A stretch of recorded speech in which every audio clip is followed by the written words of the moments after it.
80% de vos coûts sont en fait le fruit de 20% de vos fournisseurs. Pour travailler efficacement sur vos coûts, il est extrêmement important de bien connaître votre structure de coûts et d'avoir une bonne visibilité sur celle-ci. Pour cela, le premier réflexe que je vous recommande, c'est de sortir la liste de vos comptes, les comptes qu'on appelle les comptes 60, 61 ou 62, ce sont vos comptes de charge.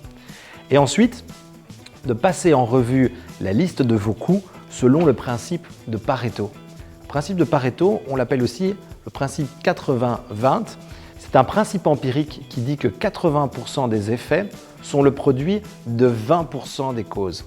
Ça veut dire quoi concrètement? Ça veut dire par exemple que 80% de vos coûts sont en fait le fruit de 20% de vos fournisseurs. Ça s'applique donc très bien aux achats.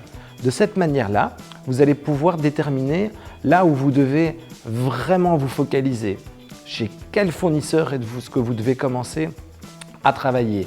Ou bien sur quels achats vous devez mettre le focus. Une fois que vous avez établi la liste des principaux coûts ou des principaux fournisseurs, je vous recommande de passer chacun d'entre eux au travers d'un screening.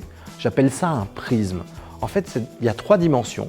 La première, c'est le montant que vous pensez que vous allez pouvoir aller chercher, le montant d'économie. Généralement, je recommande de mettre un focus sur des catégories où vous pensez aller chercher au moins 10%. Pourquoi 10%? Mon expérience a montré que si vous n'allez trouver que quelques pourcents, finalement, les coûts indirects que vous allez avoir vont faire que vous allez peut-être remettre en question une solution. Dans 95% des cas, si vous allez chercher au moins 10%, ce sera une vraie motivation pour aller mettre en place cette solution. La deuxième composante, c'est le timing. Regardez bien combien de temps ça va vous prendre de mettre en place cette solution ou tout simplement de l'analyser. À partir de quand est-ce que les économies seront effectives?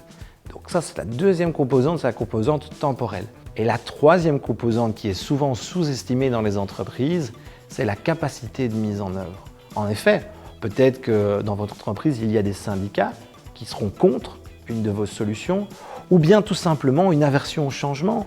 Peut-être que vos collaborateurs ne seront pas prêts à changer dans la direction où vous voulez aller ou tout simplement des engagements contractuels. Peut-être que vous êtes encore lié pour 2-3 ans avec un fournisseur.